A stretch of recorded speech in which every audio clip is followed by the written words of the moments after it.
but libertarianism is the solution to the culture war, because the culture war is entirely driven by the fear that the other side is going to get control. And because the other side is going to get control, we have to, fight against their way of life entirely, because they're going to push their way of life on us when they get into power. And so politics moves far beyond just, what should tax rates be, or, how should we manage roads, or whatever, into what way of life are we instituting into government. And that is, just the horrors of authoritarianism lurk behind that. But what libertarianism can do is it can so turn down the temperature that leads to that ever escalating game of the other side's going to take power, so we've got to be strong when we're in government to crack down on their way of living and win the culture. Buy my novel Escape from the Village from major booksellers online. Go to escapevillage.com. Subscribe to the Substack. Go to fountainheadforum.substack.com.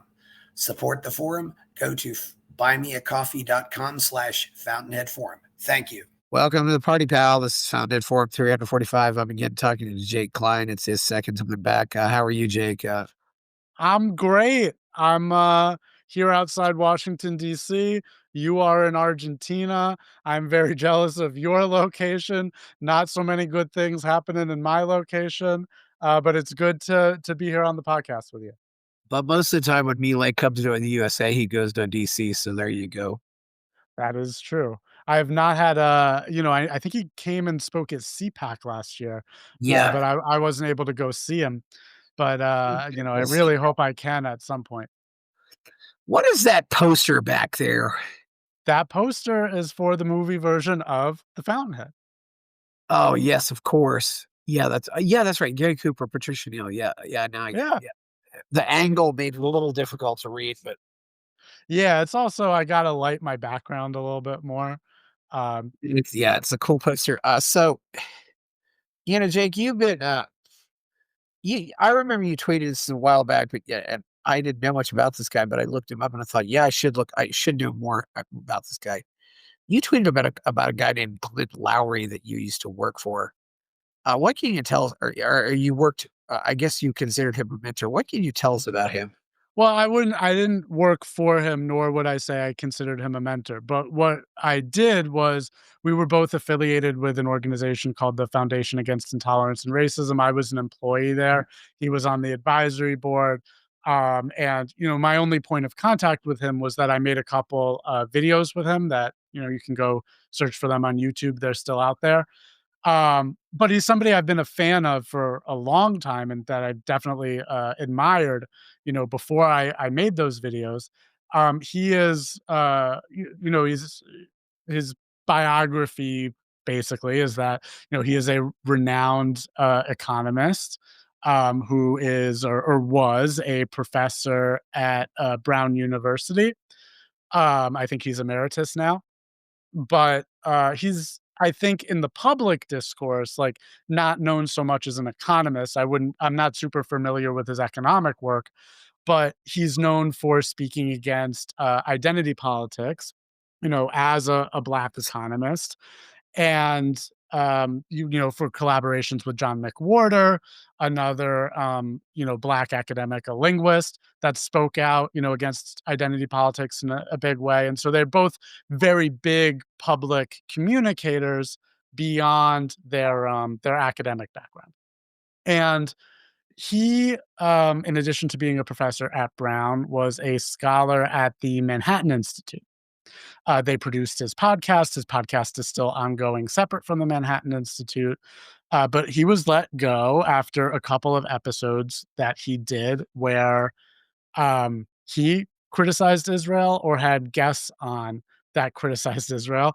Apparently, in Glenn Loury's telling of it, the episode that broke the camel's back with Manhattan was a debate that he moderated between Eli Lake and my friend who on Twitter goes by at History Speaks, and they were talking about, basically like, is it a genocide? What's happening? And Glenn Loury at the end, he recorded a short bit for podcast subscribers only, saying his thoughts on the podcast, and he said, "Eli Lake didn't convince me, and I think this war is terrible." And for that, he was let go.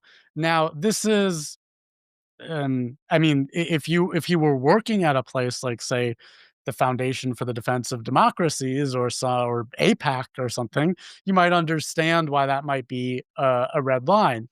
But this was the Manhattan Institute. The Manhattan Institute is a conservative organization, but it's not a foreign policy organization. It's an organization that primarily deals with uh, urban policy. It's about like how to run cities in a more conservative manner, and that's a huge part of what Glenn Loury The does and talks about. Manhattan But Institute, yes, they think New yeah. York City can still be saved.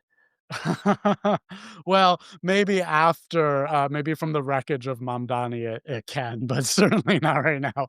Um, but, so yeah, so this was not something he should have gotten let go over, and it shows just this orthodoxy that has taken over the mainstream conservative movement where even if, like, you're not primarily doing anything related to Israel, like Lowry's podcast wasn't mainly about Israel, but it was a wide-ranging podcast that touched on his interests on many things, the vast majority of which, are, in line with, the Manhattan Institute, which is why, they produce the podcast, but it's his podcast, so he can talk about whatever he wants, but up to that point, I guess. And, there's a Paul Singer is like the chairman of the board of the Manhattan Institute. He is a, Zionist billionaire, I think, or at least many, many multimillionaire, um, who funds this.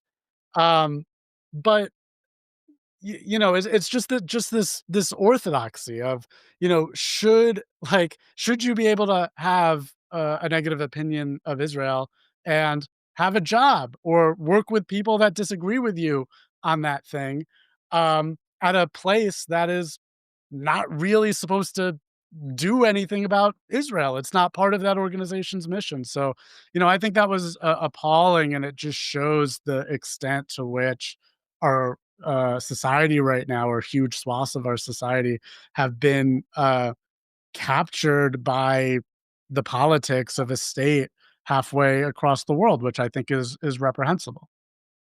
So, yeah, this is Lowry's an interesting story. I mean, he's, first, he was at Harvard, then he was at Brown.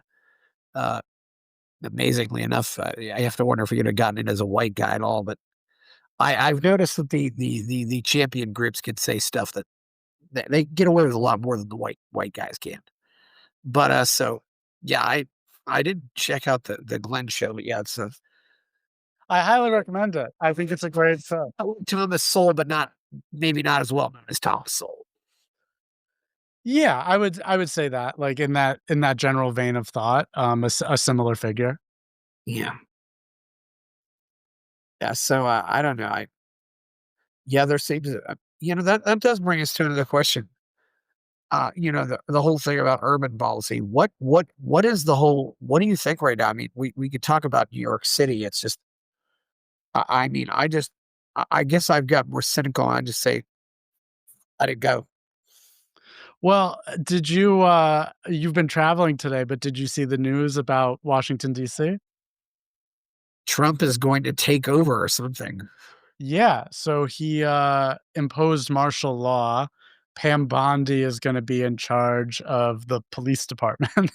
They're gonna clear homeless encampments and other things. To be honest, I'm not sure what I think about it, because DC, it is a federal city. Um, so, I don't know if ethically I think it's totally the same thing as if he were to, take over some other state. I mean, it is the federal government to manage, to my understanding, ultimately. Although I wish the city of DC were just like the government buildings and stuff, and the rest were ceded to Maryland and Virginia so that, the residents could have more self-determination.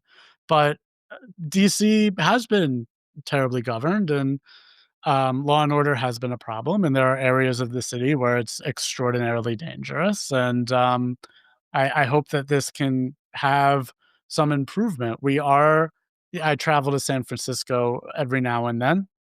That city is an absolute disaster of progressive policy. I would never want to live there. New York is not great either, and I think it's about to get much, much worse if and when Mamdani wins. Um, so yeah, our cities are a mess. I think urban policy is something that's very important. To the Manhattan Institute's credit, I think the vast majority of the ideas that they promote in regards to better city governance are good. Certainly not all of them, but that is a kind of work that we need, and it's a huge shame when those organizations discredit themselves by showing allegiance to something that's outside the mission and letting that override doing good work on that important topic. And if you want to do good work on that topic, Glenn Loury is somebody you would Yeah. want to be a part of your organization. Oh, yeah. DC is uh, it's not, I mean, it's not a city as we really think of cities. It was meant to be a federal district. I don't think it was really meant to be a permanent home either. It Mhm. was supposed to be a place where people would come and live during their service. I mean, because the Mm. federal has become so much what it wasn't supposed to be, it has become a permanent place to live for a lot of people, and that's but I do wonder if Trump is doing this as a dress rehearsal for possibly doing it to other cities, but I think other cities would say, "No, you can't do this."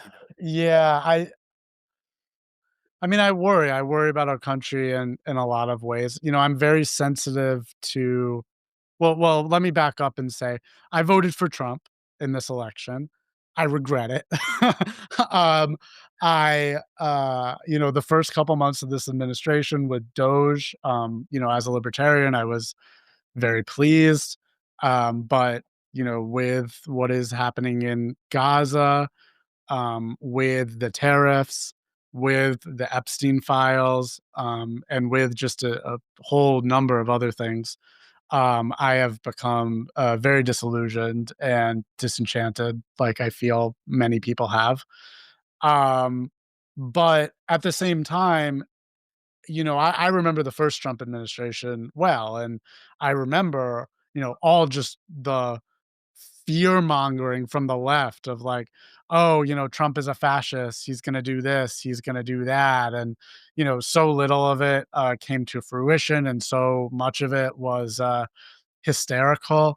But this administration, it does seem like a lot of the restraint has been taken off. And I have to try to find balance between where are people being hysterical and where is this a serious threat? And that's very hard for me to do. And I just don't know all the time.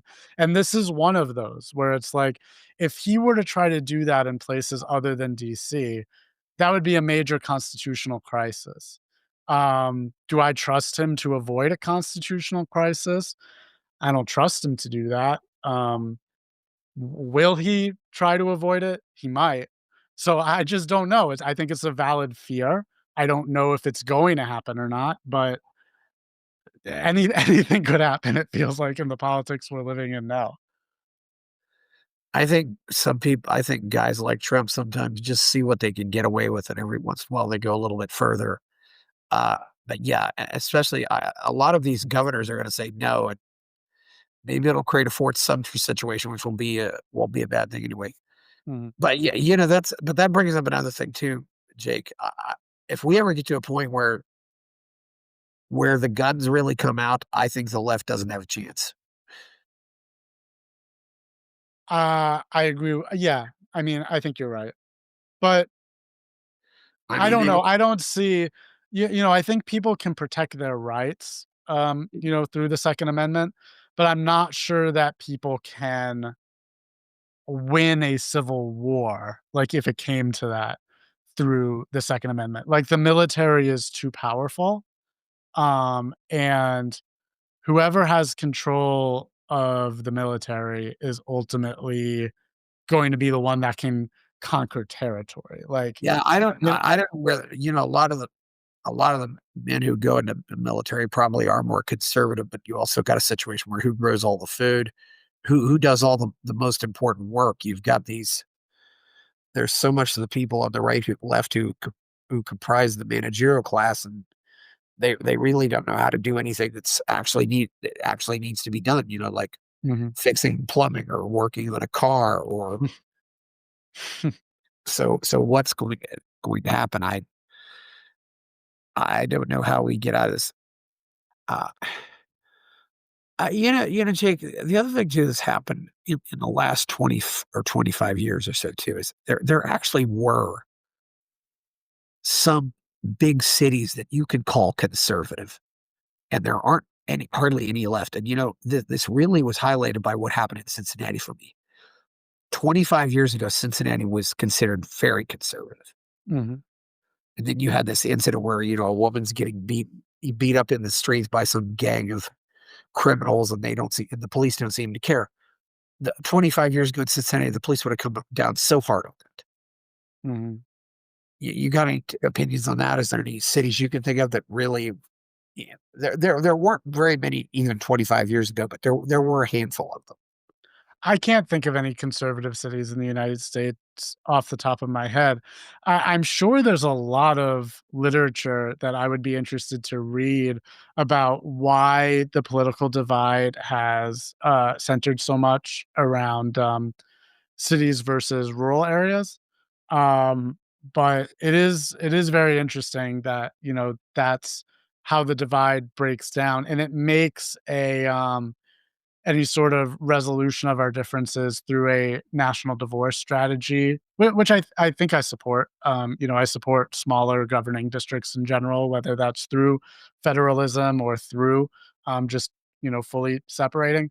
Um, but it does make like a full resolution of that issue very difficult through any like you know clean separation of uh, large territories.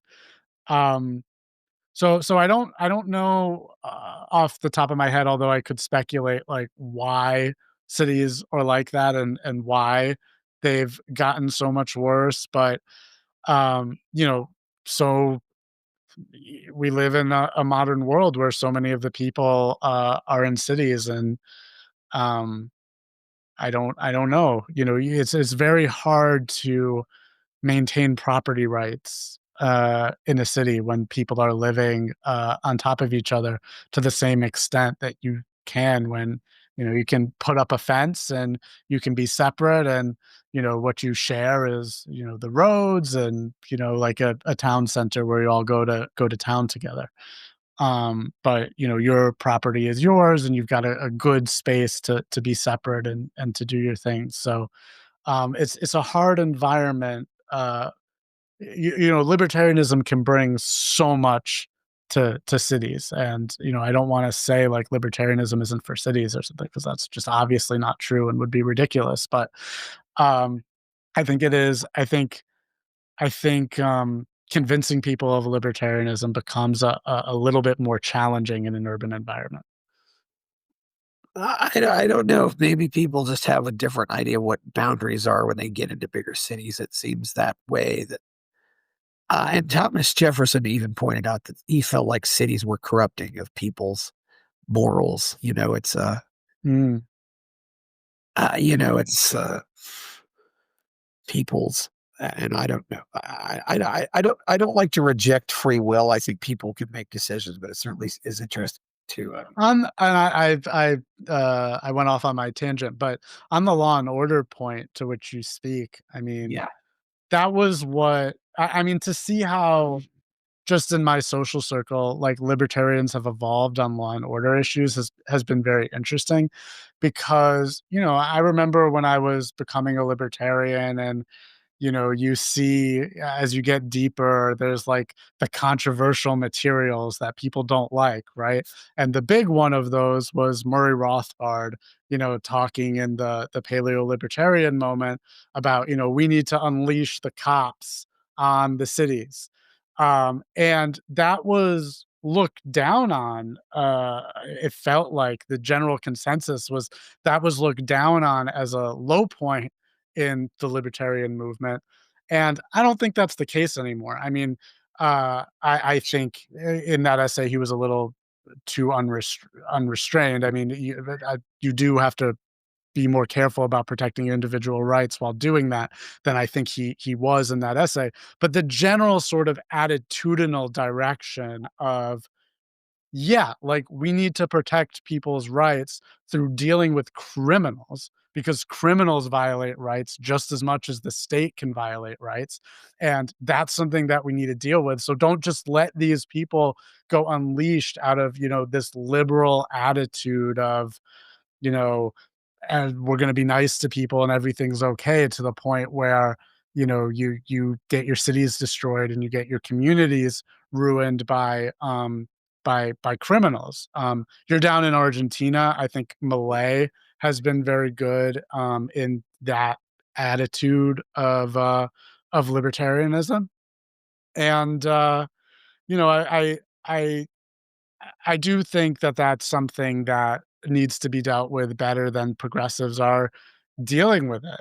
It used to be, I think, the case that libertarians, when it came to criminal justice issues, were more aligned with progressives, but they've just gotten so extreme and cities have gotten so bad that uh, that is cracked up in a huge way. And I think I'm a moderate on these issues. I care about dealing with crime, but it's very important to me to do it in a way that is not reckless. I mean, when I hear stories of like, some Venezuelan hairdresser who didn't do anything wrong getting sent to, a mega prison in El Salvador in crackdowns, for these reasons, um, that breaks my heart, and that's not right. And then especially when, the government doesn't want to bring him back because it doesn't want to admit wrongdoing. I mean, that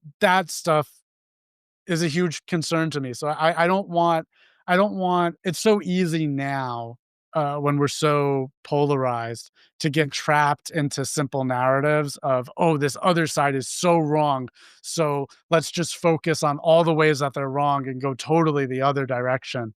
I think this is one of those issues where there are valid points on both sides, and we need to deal with crime. We can't let the left keep doing what it's doing, but we also can't lose our principles, in our pursuit of that.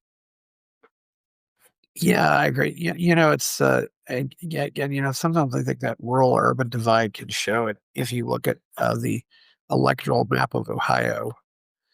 And because I lived there and brought up Cincinnati, I just thought these are the counties that Kamala Harris won in Ohio. Mhm, Hamilton, which is Cincinnati, Montgomery, which is Dayton, Franklin, which is Columbus, Lucas, which is Toledo, Cuyahoga, which is Cleveland, Summit, which is Akron, and the one state that people might be scratching their heads about, but it's not hard to figure out.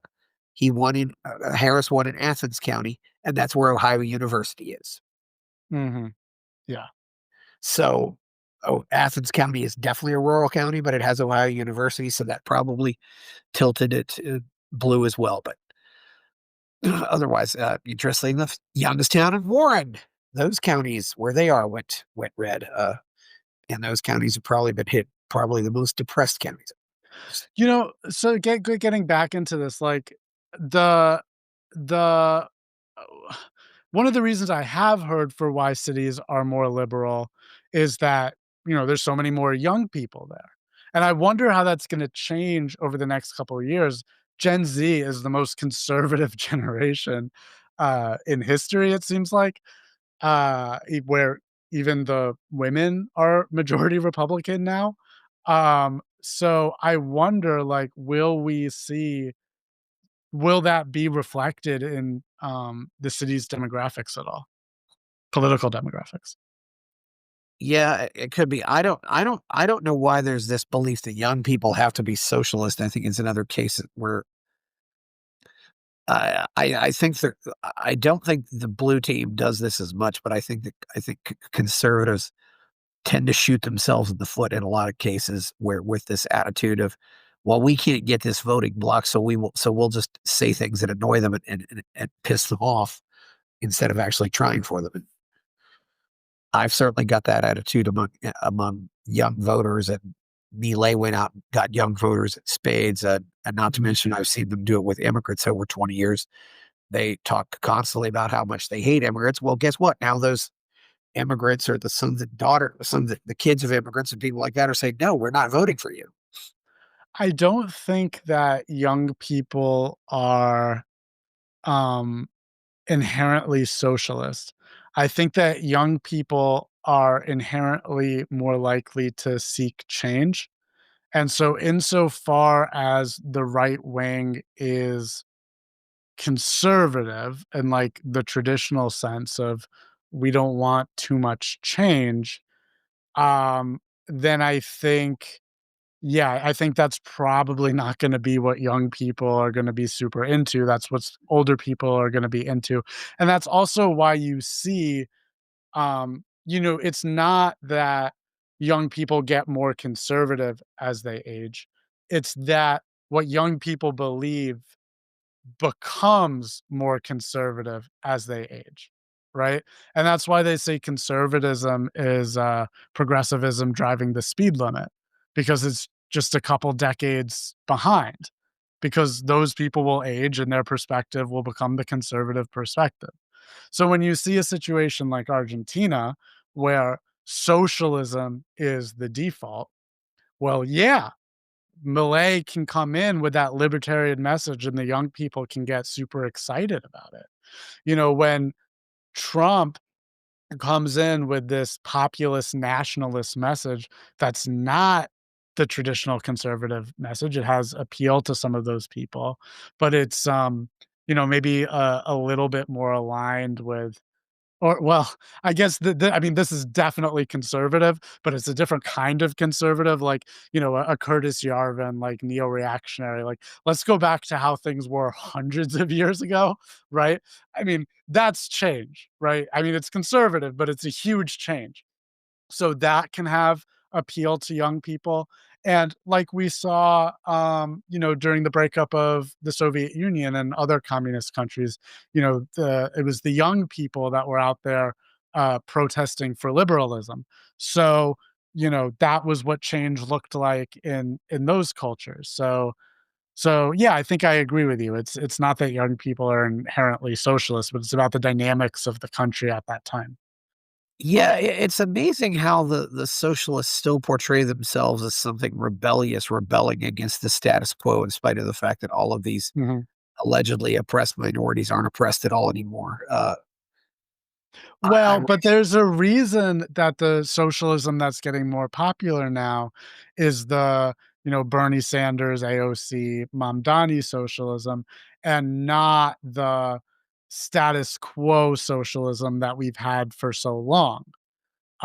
Where, we have the Department of Education and, young people are just enthused about having the Department of Education or, whatever the hell, right?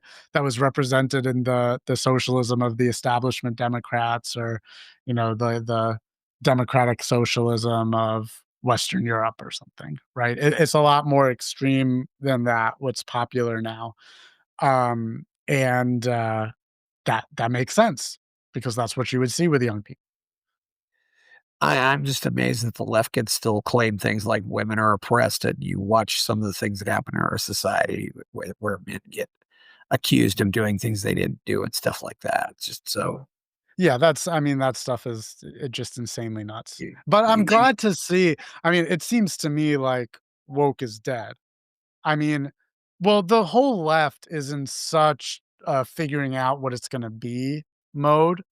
But so anything could happen. But it seems like huge swaths of the left realize that that lost them the election, that that lost them, in part Gen Z, that that lost them the country in many ways.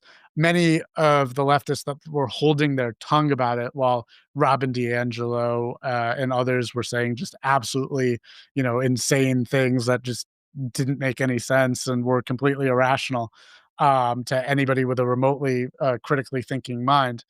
Um, they held their tongues because they felt good about the the general direction of helping people, I guess. But now I think they're angry. I mean, they're angry at that corner of the left for getting them into this situation, and they have seemed much more willing to dismiss that stuff. So I'm thrilled about that. I mean, one of the just wonderful things about the Trump election, and I wrote an essay the day after the election. This was my take, is like, in the first Trump administration, they won the government, but they didn't win the culture. In this election, it was an anti-establishment coalition. It was the podcast election through, Joe Rogan interviews, and it was RFK joining the movement. It was Tulsi Gabbard joining the movement. It was the anti-vax stuff getting into the Trump coalition, even though Trump one was the one who first, pushed Operation Warp Speed, right? And that now that the anti-establishment had won this election, everybody knew that that last time was a fluke, and it was over for them. Like, nobody believes that, like, CNN represents establishment viewpoints anymore, right? Um, and so their culture is not the dominant culture of the United States anymore, and I feel like most people know that, and because of that, they no longer feel the confidence to cancel so easily and to push their craziest views and to do, just all the stuff they were doing one day before the election. And I think that's been just an unmitigated positive. Yeah, I think but I don't think they've got I don't think this I'm not gonna declare victory that because I've seen the way, the college professors haven't changed at all, and they're Anything can happen. Like, anything can happen in the next election. Like, that could take back over, but I think it's gonna be in decline for that version of leftism for a long time. I could be wrong, but I think it's going to be. But you're right. Just because it's gonna be in decline for a long time doesn't mean it's not a threat and that it's not ever gonna come back. Because, we had this explosion of crazy ideas, and many good ideas, but also some real crazy ideas in the late 1960s, right? And then, that was too far. We don't wanna do, Stokely Carmichael or, the Angela Davis or the Communist Party or whatever, and that all went into decline, right? And then, in the '90s, there was an emergence of PC that bubbled up again, and that kind of died down, and then it came back with just, like, a huge vengeance, probably just as much of, as the '60s in the last couple years that we lived through. But it's died down, but it will come back. It will come back. Ideas don't die. They just go into retreat and, rebuild their forces and y gain strength until they're ready to attack again. So we should never let ourselves completely forget about it just because, um, we've won for now. I I I do worry that what's going to happen is some of the responses to this because the solution to all of this is libertarianism, but the right is going to adopt all their tactics and use them against them because it seems like now that these people have just been kind of quiet and patient. Now they're going to let it all out at once, and Yeah. that could be very dangerous right now. Right now, their target is immigrants, but I wouldn't be shocked if they go target other people as well. It's I wish people would talk more about, and I gotta write an essay about this or something. It's high on my to-do list.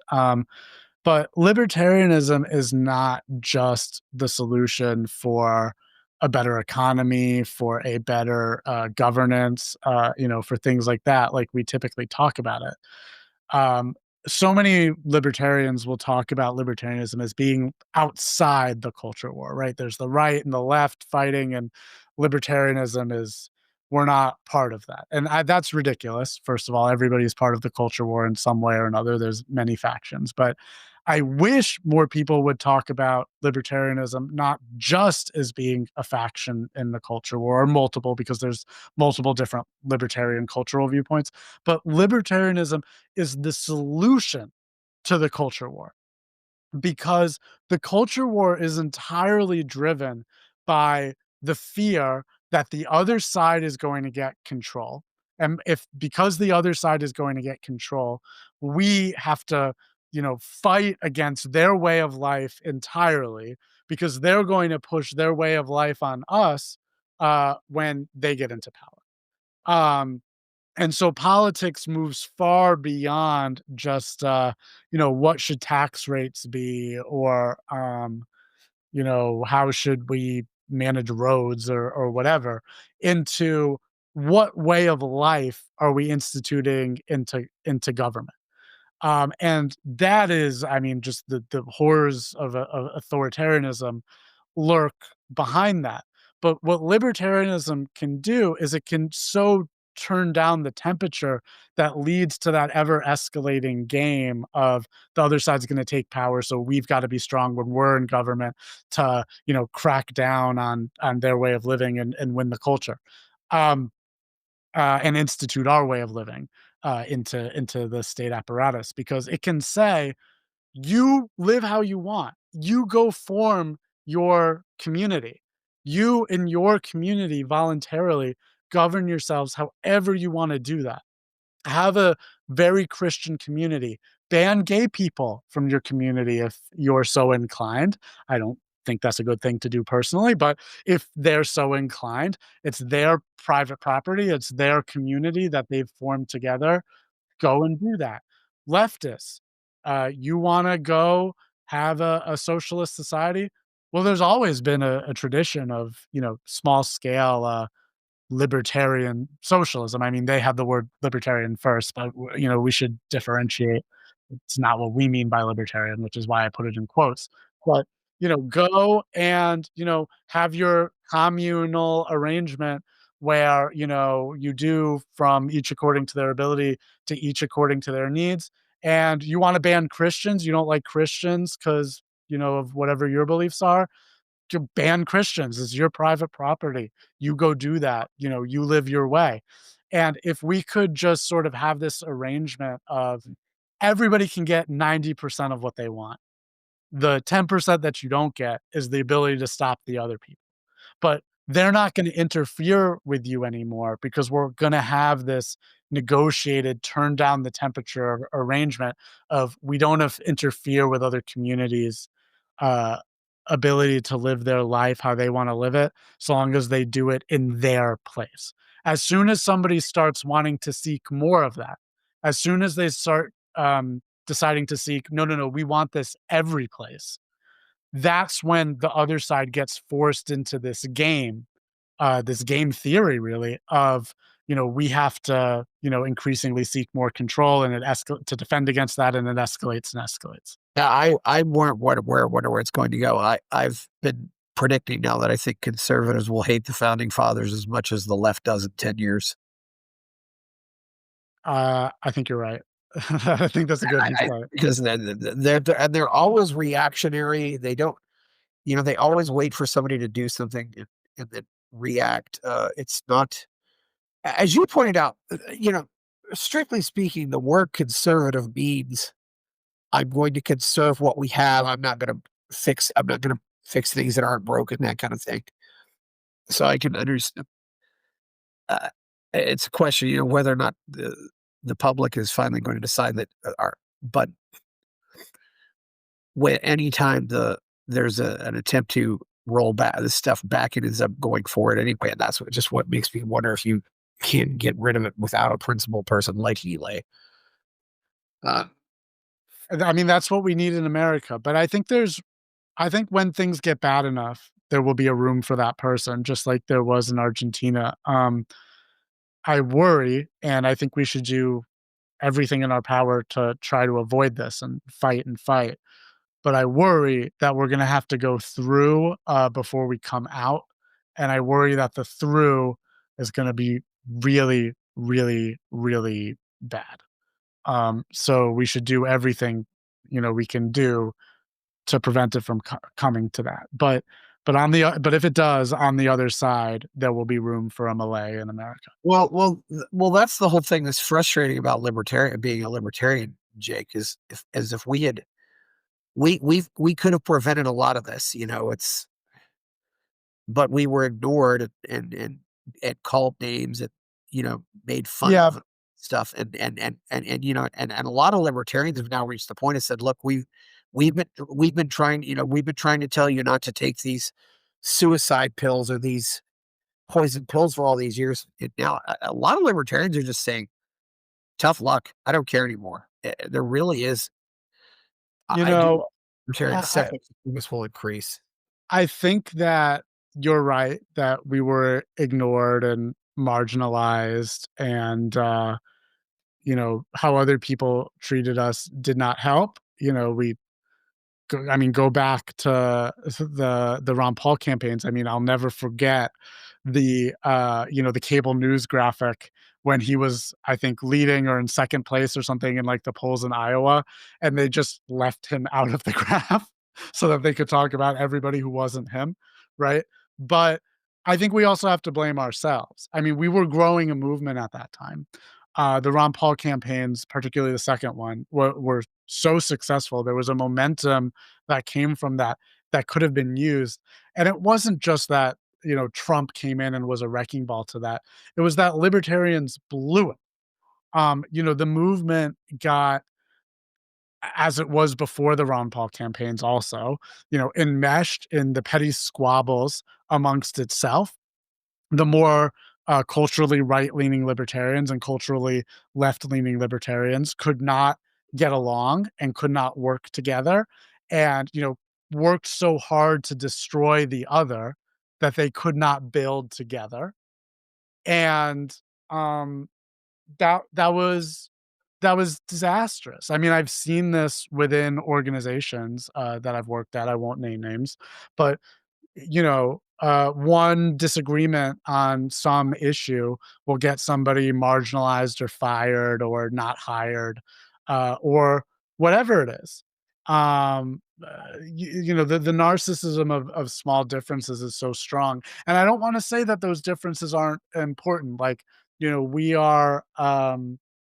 We're driven by a philosophy and we should discuss that philosophy and we should discuss our disagreements in a productive way. But we should also recognize that you have to cooperate to pull this thing off and leave enough room. But everybody thinks that just the other views make the movement too toxic. And so then they try to destroy those views within the movement. But those views, if it's the right wing cultural views that the left wing libertarians didn't like and kept trying to crush and saying this will make libertarianism, unpalatable to the country. Well, guess what? Those right wing cultural views won the country in Trump, and now we're not part of that because the more left leaning libertarians tried to destroy, that wing of the party. And so all we've got left is, wonderful people like Dave Smith who are doing a great job in building huge audiences pushing that. But there could have been a lot more of that. And there isn't because of specific people in positions of power in this movement that tried to not have the movement go that way. I think the libertarian movement will be a lot more successful when it focuses on how um, libertarianism can help people who disagree with them entirely on everything. Just like I said before about, you can have your Christian community that does things certain way, and you can have your, in that case, socialist community that can, do things a certain way as long as it doesn't grow past itself, right? We should focus on, if you're an atheist libertarian like I am, how libertarianism will be great for Christians and their ability to practice Christianity, including their right to exclude certain people that I don't personally agree with that decision. But I think that their right to do so is important, and I wanna fight for them to have that right, even if I don't agree with them culturally, and I wish, you know, other libertarians that I think are more culturally left or sorry, the other way. So libertarians that are more culturally right than maybe I am, that they would say, "Okay, I don't agree with the lifestyle of, gay marriage or whatever." I mean, we're kind of past that issue, but it's just an easy example. Um, but in my fighting for libertarianism, I'm gonna put first and foremost the prioritization that I'm gonna let you guys do that. The exchange is just you have to let me do what I do. And I think sort of that sort of angling on focusing on how we're going to help the other can help bring together these two sides of the movement that so disagree and so want to build a different world and so see the other side's presentation of libertarianism as culturally unpalatable to them and toxic, and it doesn't have to be that way if we're all doing it together and we're all making the point that this is a live and let live philosophy, no matter what cultural views you hold. I think we've I don't know where we're going on that because there's so many people now that identify certain groups as these groups can't be turned into libertarians, so we need to exclude them, and that's what's happening. And I can understand partially where they're coming from, but I don't know how you I think it's way premature. I mean, I know who you're talking about. I think it's way premature to declare that yeah. all these people can't be converted to libertarianism when the Yes. movement has been such a mess that any sincere effort to do so has not Well, really been attempted.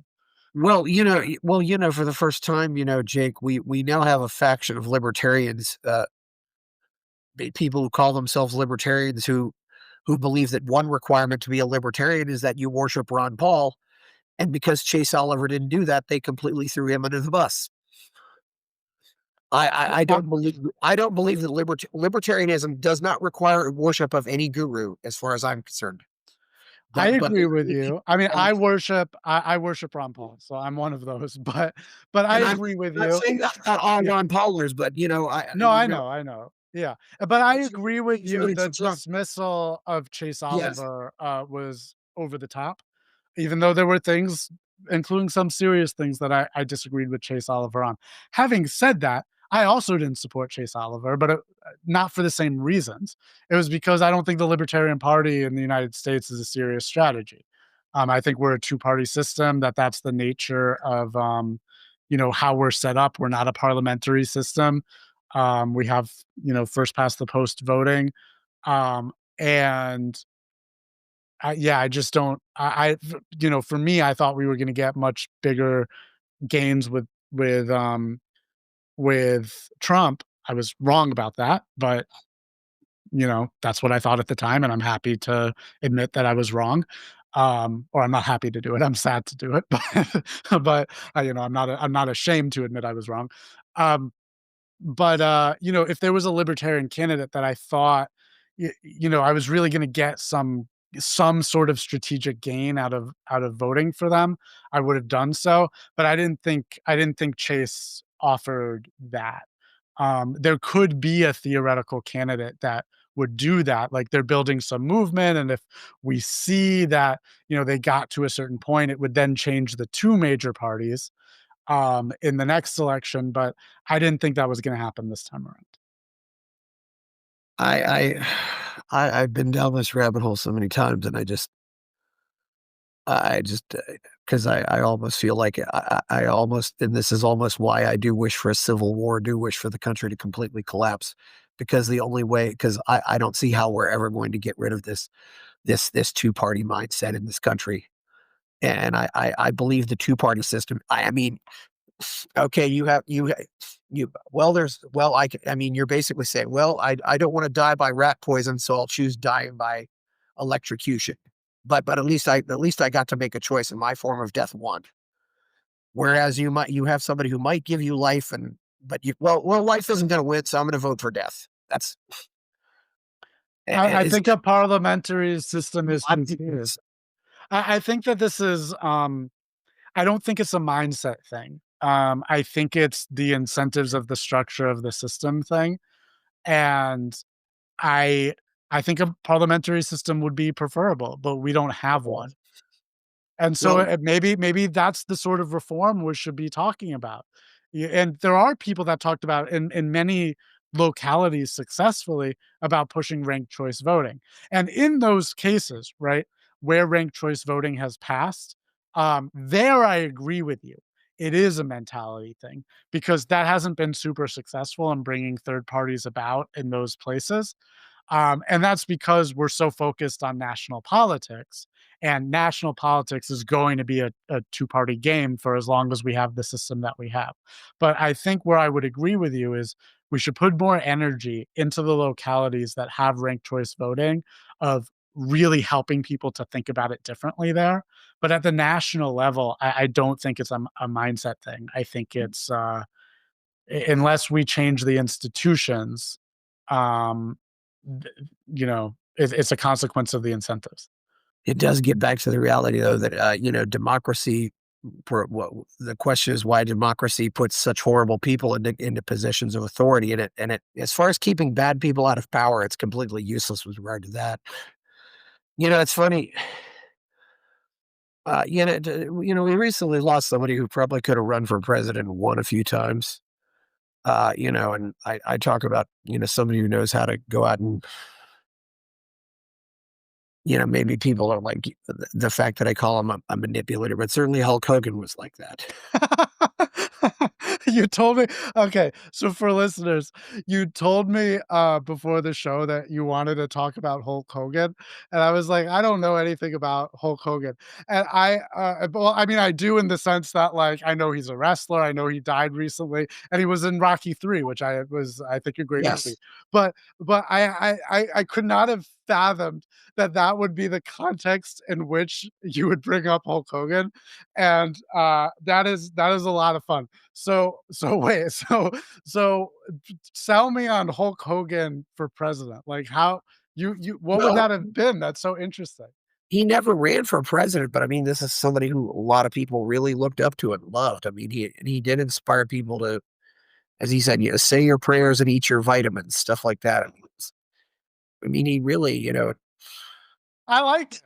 I think I like the idea of it. I like the man, idea of a President Hogan that's for what made sure. him. That's what made, he probably could have run for president. I mean, we've certainly glorified athletes. I mean, it's sometimes forgotten too. Nolan Ryan or Ron Paul might not have gotten back into Congress at all if he'd not had the support of Nolan Ryan in his first race. Uh-huh. And Nolan Ryan is still largely a god in the state of Texas. I mean, a very beloved athlete. It is interesting how we love our athletes, and of course we lost Ozzy Osbourne too. I mean, I don't know. I'm kind of amazed that Ozzy could still be popular as popular as he is. And you look at some of these early '70s British hard rockers, they've all stuck around. The other one I think of is Led Zeppelin. Oh, yeah. I mean, it was great music. So, they should. I'm glad, and it was an era. They don't really, you know, I so much wonder why, like, there's music of certain eras that just, like, doesn't get made anymore. And, I don't know why that happens. Like, I guess it evolves into different genres and things, and it just becomes something else, but you would think that there's so much more to do still. But, I mean, of course, it was great music, and it should have, a lasting impact. Yes, Deep Purple was also from that era, although they don't seem to have had quite the staying power, but but Led Zeppelin, I mean, there's more Led Zeppelin stuff available now than there was back in the '70s, I think Mm. I do wonder why things have the staying power, but also because so many other bands after them said, "Well, they Led Zeppelin influenced our music." It's pretty wild. It's somebody once said, are you interested in all these hard rock bands now try to sound like Led Zeppelin?" Said, "Yeah." So, Well, yeah, it's good music to listen to. It yeah. should stay popular. It doesn't lose its relevance over time. My reaction to Ozzy's death was like, well, I'm sad to hear this, but I also know about all the his history of somewhat self-destructive behavior. So it's kind of also like, well, we knew this would happen eventually. So I don't know much. I mean, of I know vaguely of his music background. I know he was on the MTV show, and I know he died recently, and that's about it. I remember his voice from the MTV show when I was growing up, but his voice is yeah. easy to remember, and certainly, the whole when he was making fun of Evangelist Beck in the '80s was nice. I can remember the conservatives. He was their public enemy number one. They all wanted to censor him because this is satanic music and all that crap. It's Mhm. so ridiculous. Well, I'm not sure that I could have seen, Ozzy, running for political office, again, in my vague and limited knowledge of him, so my apologies to any fans who think that's a great idea or something, but Hogan, I remember enough of him that I totally see what you're seeing. I mean, there's this very, and in many athletes this can exist, but just a kind of a Randian like ideal man sense of, It's you've got somebody that, their body is ideal, they are in peak physical condition, they are focused on positive virtues. I mean, I think, I don't really watch wrestling, but I think he was a heroic character. He wasn't a heel, right? So, expressed. Am I right about that? Hogan was mostly a good guy. He had his Okay. period for a while.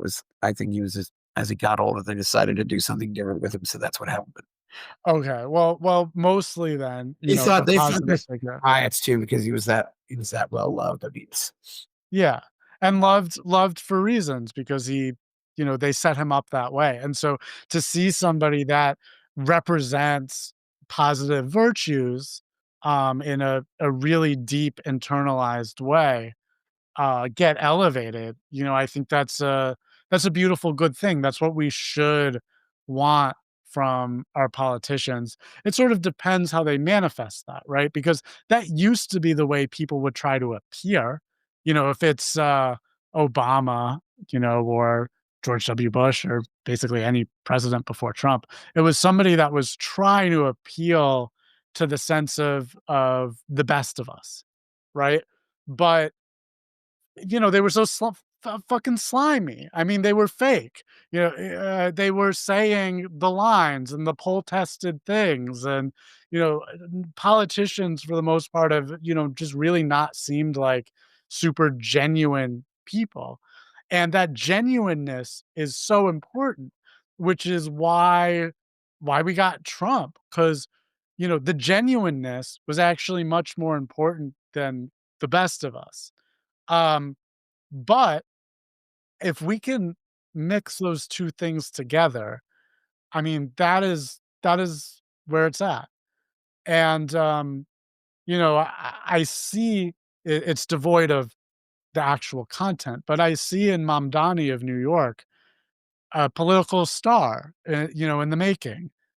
He's somebody that can win New York, and he's somebody that could win the presidency, and I think that that's terrible. But I also see why that it is, because he comes across as an extremely genuine person, um, and but at the same time, he is trying to communicate things and be a person that represents what people perceive as the best of us, right? It's helping people, it's positive values, it's things like that. Now, the actual ideas behind it are totally bereft and devoid and will destroy our country. But, I just wish we could mix that all better. But the pressure of politics leads people to try to say the lines, and then they end up doing themselves more damage than they do thanks in the process. Yeah. I don't know how you can be a socialist nowadays and you either really hate humanity or you are just an idiot. They're That's an how I idiot. Yeah. there's But no it there, but there's no other way to be intelligent and be one and not either. of course, but that I, distinction is so important, right? Because if somebody's an idiot and they're winning, there's probably a lot to learn from them, right? It's not the that parts that they're an is idiot about, but they're doing something right. yeah, well, if you're also an well, if you're an idiot, it's also easier to relate to idiots. So that's another thing. I mean, I politely told Michael Rectenwald a few weeks before the convention. I said, Michael, you use too many big words, and he didn't understand why that was a problem. Using big words all the time. Yeah. I don't So, yeah, it depends how you do it, I think.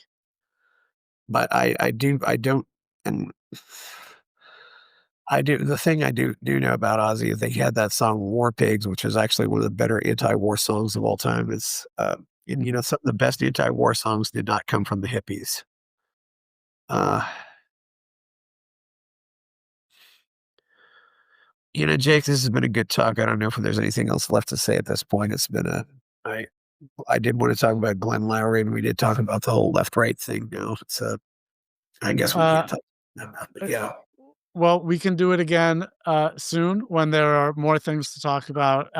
Thank you so much for having me, and, as I was saying to you, but before we went live, I'm so jealous that you're in Argentina. I've just heard so many wonderful things, and that's where it's all happening right now. So I hope you have a wonderful time. I hope to hear about how your trip went when you're back, and let's talk again soon. Yeah, Buenos Aires is still possibly salvageable too. It's a beautiful city. I think there are things I don't know if those things exist in New York or San Francisco anymore. Mhm. The one conservative big city in America probably is still San Antonio. Uh, and largely because San Antonio has a few military bases and it's really become a haven for people out of the military to retire. Very interesting. I went there once, many years ago, and I thought it was a great city. Yeah, it's definitely a great city. Yeah, it's definitely a great city. So, well, please like this video. Subscribe. Where can we find you out there, Jake? Well, like it says on screen, if you're watching it, not listening, at Joseph J. Klein on Twitter, and then also on Substack at wetheblacksheep.com. Yes. Please like the video, subscribe to the channel, go buy my novel, Escape from the Village. Check out my Substack. People are giving me money at buymeacoffee.com. I'm Chris Baker. We're out. Buy my novel, Escape from the Village, from major booksellers online. Go to escapevillage.com. Subscribe to the Substack. Go to fountainheadforum.substack.com. Support the forum. Go to buymeacoffee.com/fountainheadforum. Thank you.